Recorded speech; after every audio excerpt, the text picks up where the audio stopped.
یہ آڈیو مصنوعی ذہانت یعنی اے آئی کے ذریعے تیار کی گئی ہے۔ اس میں تلفظ یا الفاظ کے انتخاب میں کچھ معمولی غلطیاں ہو سکتی ہیں۔ ہم آپ سے گزارش کرتے ہیں کہ ان خامیوں کو درگزر کریں اور کہانی کے جذبات پر توجہ دیں۔ رخصت ہوتی محبت سے ایک رخصتی۔ مدثر حسین۔ آسمان ہلکے بادلوں سے ڈھکا ہوا تھا، جیسے سورج پر نرم سا پردہ ڈال دیا گیا ہو۔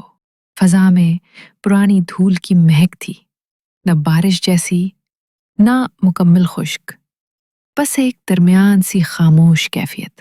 گھر کے اندر صوفیہ کھڑکی کے قریب بیٹھی تھی، اپنے انگوٹھے سے ایک چینی کے پیالے کے کنارے کو ہلکے ہلکے چھو رہی تھی۔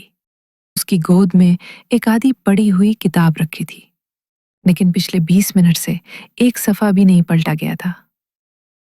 جب دستک ہوئی تو وہ حیرانی کی بجائے اسی ایسے لمحے جیسے محسوس ہوئی جس کی طرف پورا دن آہستہ آہستہ بڑھ رہا ہو۔ صوفیہ نے دروازہ آہستگی سے کھولا۔ نہال سامنے کھڑا تھا، اپنے ہاتھ پشت پر رکھے، چہرے پر ایک ہلکی سی بے یقینی۔ امید ہے میں پریشان نہیں کر رہا، اس نے نرمی سے کہا۔ نہیں، صوفیہ نے آہستہ جواب دیا۔ میں سوچ رہا تھا، وہ بولا، اور تب ایک نوٹ بک سامنے لایا جو وہ ہاتھ میں چھپائے کھڑا تھا۔ کیا آپ کے پاس کوئی ایسی کتاب ہے جو میں پڑھ سکوں؟ میں اکثر آپ کے ارد گرد کتابیں دیکھتا ہوں، سوچا شاید ان میں کوئی میرے سوالوں کے جواب رکھتی ہو۔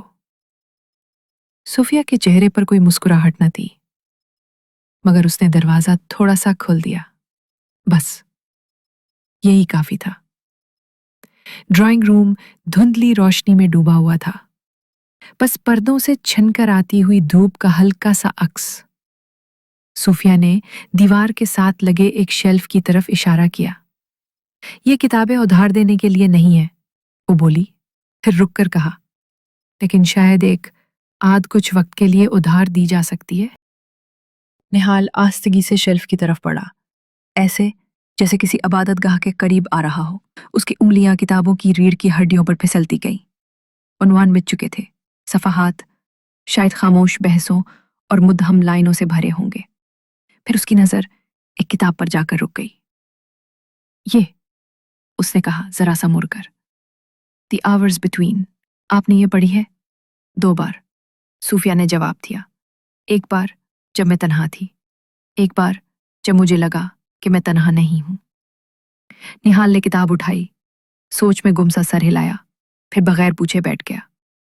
بدتمیزی سے نہیں، بس جیسے کچھ بدل چکا ہو۔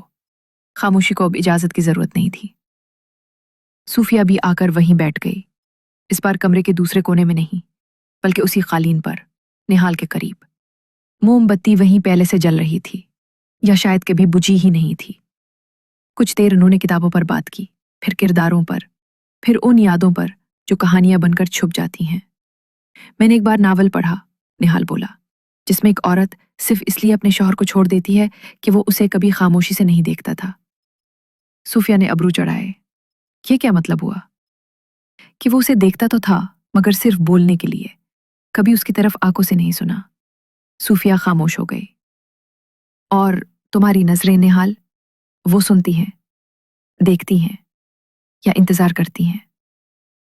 نہال کی آواز اب دھیمی ہو چکی تھی۔ میں سمجھتا ہوں خاموشی محبت سے بھی نایاب ہے۔ صوفیہ نے نگاہ پھیر لی۔ اور مجھے لگتا ہے تم اب کچھ زیادہ بولنے لگے ہو۔ فضا بدل چکی تھی، اب بے تکلفی نہیں رہی تھی، لیکن اقرار بھی نہیں، بس اس کے قریب۔ صوفیہ نے تھوڑا سا پیچھے جھکتے ہوئے اپنے شال کو ڈھیلا پڑنے دیا، اسے سنوارا نہیں۔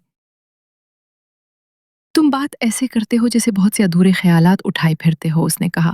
نہال نے اس کی آنکھوں میں دیکھا، ذرا زیادہ دیر کے لیے، ذرا زیادہ گہرائی سے۔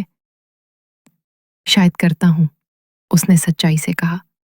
پھر ایک طویل خاموشی ہوئی، اور پھر بغیر کسی تمہید کے نہال نے آہستہ اور محتاط انداز میں کہنا شروع کیا، صوفیہ، اگر میں نے یہ آج نہ کہا تو شاید پوری زندگی اپنے اندر اٹھائے پھرتا رہوں گا۔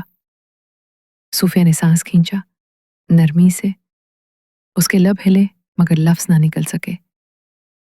اس کا دل اتنا زور سے دھڑک رہا تھا کہ آوازوں کو نکل گیا۔ نہال قریب نہ ہوا مگر اس کی آواز مزید قریب آ گئی۔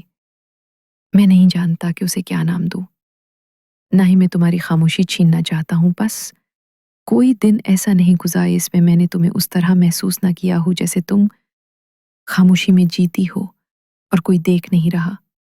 اور مجھے کبھی کسی چیز کی اتنی خواہش نہیں ہوئی کہ میں وہ شخص بنوں جو تمہیں دیکھتا ہے، چاہے دور سے ہی صحیح۔ صوفیہ کی نظریں نیچے جھک گئیں۔ اس کے ہاتھ موم بتی کی روشنی کے دائرے میں رکھے تھے۔ دنیا سکڑ کر رہ گئی تھی، بس سانسوں، موجودگی اور ان دو لوگوں کے درمیان کی ہلکی سی لرزش تک جو کوئی ناقابل واپسی بات کہنے کے قریب تھے۔ پھر ایک ہلکی سی وائبریشن، نرم مگر مسلسل۔ صوفیہ کا فون بازو کے کنارے پر پڑا، خاموشی سے روشن ہو گیا۔ حارم کا پیغام۔ اس نے فون اٹھایا، ہاتھ ذرا سے کانپے، اسکرین پر ٹیپ کیا۔ آخرکار میں نے تم تک پہنچنے کا راستہ ڈھونڈ لیا ہے، میں واپس آ رہا ہوں، جلد۔ میں نے ہر دن تمہیں یاد کیا ہے، امید ہے ہمارے پاس ابھی بھی وقت ہے۔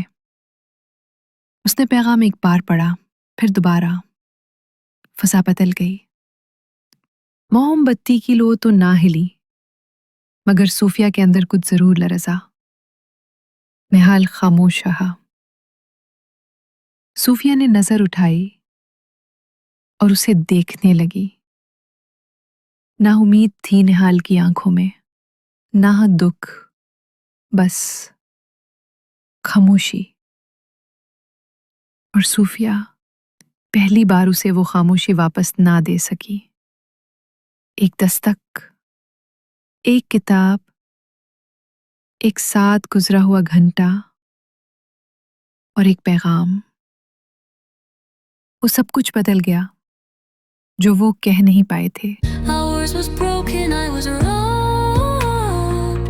I will not face you now, I took the old